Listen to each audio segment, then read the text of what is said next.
Amara Johnson scored 187 points on Family Feud Fast Money, $3,000 short of the $20,000 she needed to bury her father. When Steve Harvey asked her why the money mattered so much, Amara gripped the podium with both hands, looked down at the floor for exactly 4 seconds, looked back up at Steve and said, "I'm 7 months pregnant. I'm in a wheelchair.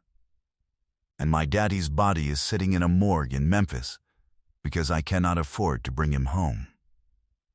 Steve Harvey's smile disappeared. He set his host cards down on the podium. His hand went to his chest. Not because of the game, because of the 34 years of living that had already taught him what it looks like when a human being is carrying something that no human being should ever have to carry alone. What he did in the next 16 minutes was never in the show's script, has never been repeated in the show's 46-year history, and left every person in that studio unable to speak. It was a Wednesday afternoon on February 7th, 2019. At the Trilith Studios complex in Atlanta, Georgia.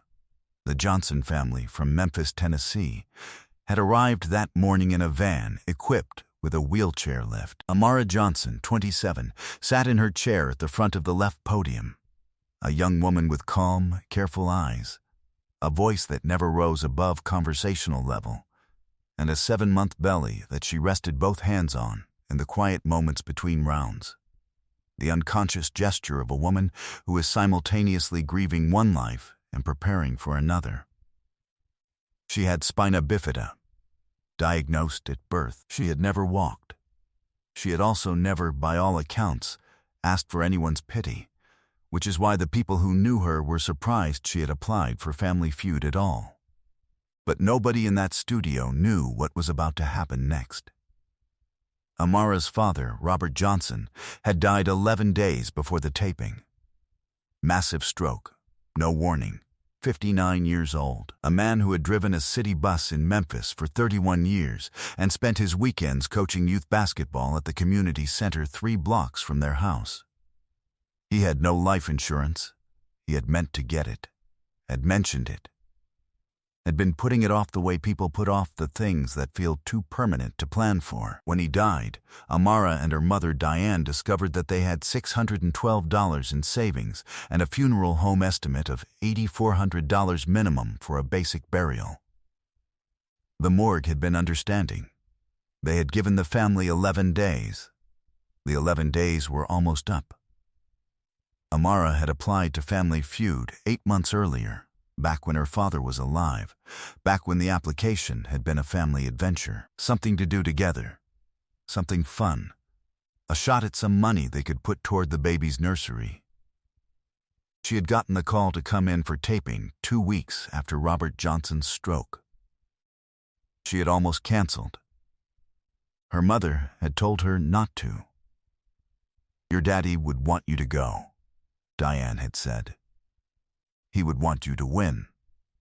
So Amara had gone. She had packed her wheelchair into the van, driven 6 hours with her mother and her 2 cousins and her aunt, checked into a hotel in Atlanta, and sat in the makeup chair that morning, trying not to think about the fact that a man's body was in a refrigerated drawer in Memphis because his daughter couldn't afford to bring him home.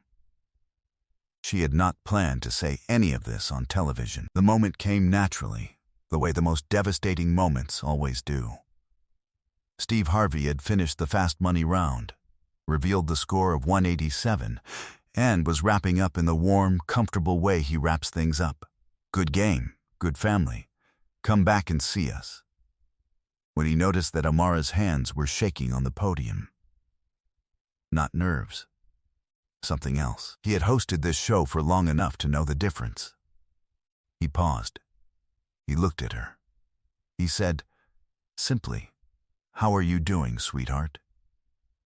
And Amara Johnson, who had driven 6 hours and smiled through the makeup chair and answered every Fast Money question without breaking, looked at Steve Harvey and said, "I'm playing for my father's funeral." The studio fell completely silent. Steve didn't move. He stood at the podium and let the silence be what it was, because some moments need to breathe before anyone does anything about them.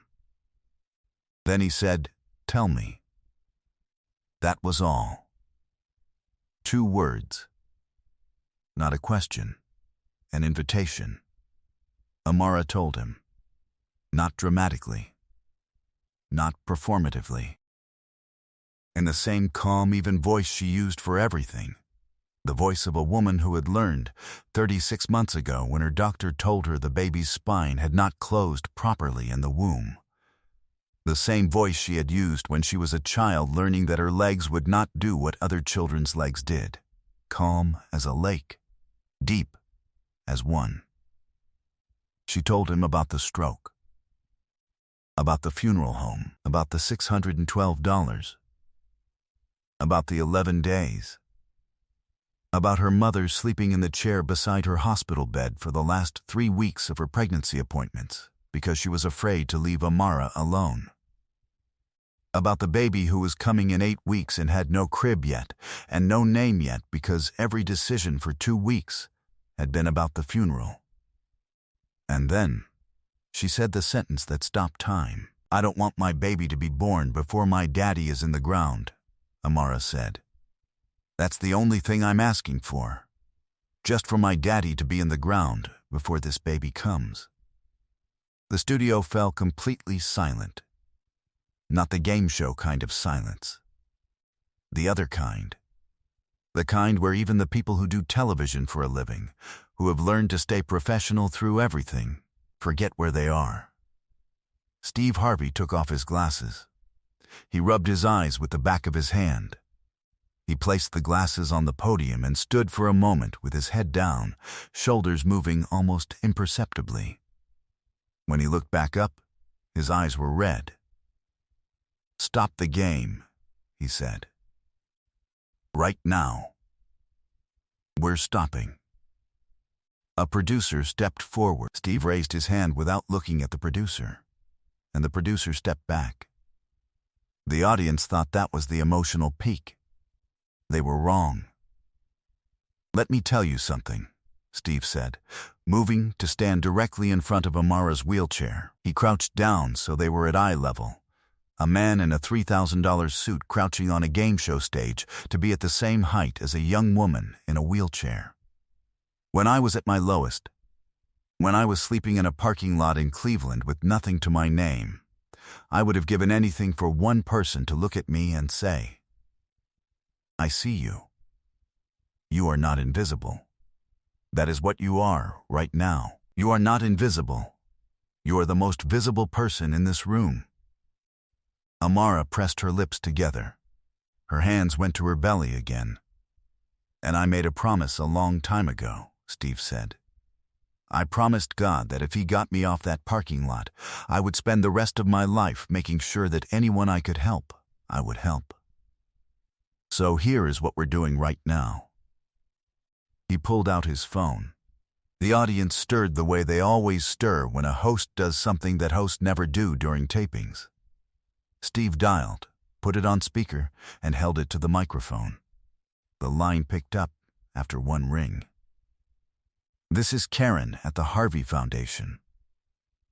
"Karen," Steve said, "I need a funeral arrangement check issued today. Memphis, Tennessee, Robert Johnson. The family will give you the funeral home information. Full cost covered. Can you do that?" A pause. Then, absolutely. "Done." Steve hung up. But Steve wasn't done. He stood. He looked at the audience. He looked at the camera. "This woman is 8 weeks from delivering her first child," he said. "She does not have a crib. She does not have a car seat. She drove 6 hours to this studio in a wheelchair van because she believed that trying was better than not trying. I want every parent and grandparent and godparent watching this right now to hear something. That is the kind of mother this baby is getting. And that baby deserves to come into the world with something waiting for it." He made a second call. A children's hospital in Memphis. Spoke to the head of their family resource program. Arranged a full layette package, crib, stroller, car seat, 3 months of diapers, clothing through size 12 months, to be delivered to Amara's address within 72 hours. The audience had stopped trying to contain themselves. 300 people were crying openly. The crew members behind the curtain were not pretending to work anymore. He wasn't finished. Steve turned to the competing family, the Martinez family from Houston, Texas, who had won the round. He looked at their team captain, a 38-year-old man named Carlos, and Carlos was already nodding before Steve said a word. "Both families go home with the prize today," Steve said. "Every dollar. Because this woman came here to fight for her family, and she deserves to know she did not come here for nothing." Carlos Martinez crossed the stage, extended his hand to Amara, and when she took it, he held it in both of his and said, loud enough for the microphone to catch it, "Your daddy raised a warrior." Amara Johnson, who had not cried once during the entire time she was on that stage, who had answered every question in the same level voice, who had told her story without a single tremor. Amara Johnson put her face in her hands and wept.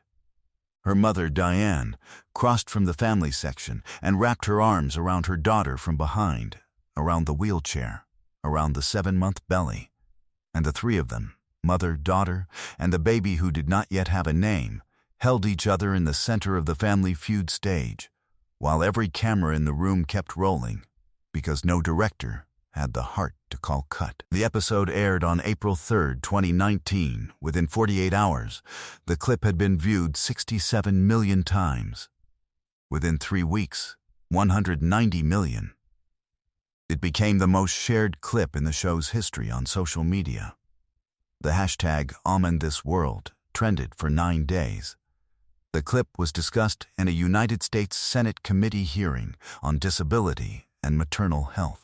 The first time a game show clip had been entered into congressional record. Robert Johnson was buried on February 14, 2019. Valentine's Day. Amara had told the funeral home director that it felt right. "He was the most loving man I ever knew," she said. Valentine's Day is correct.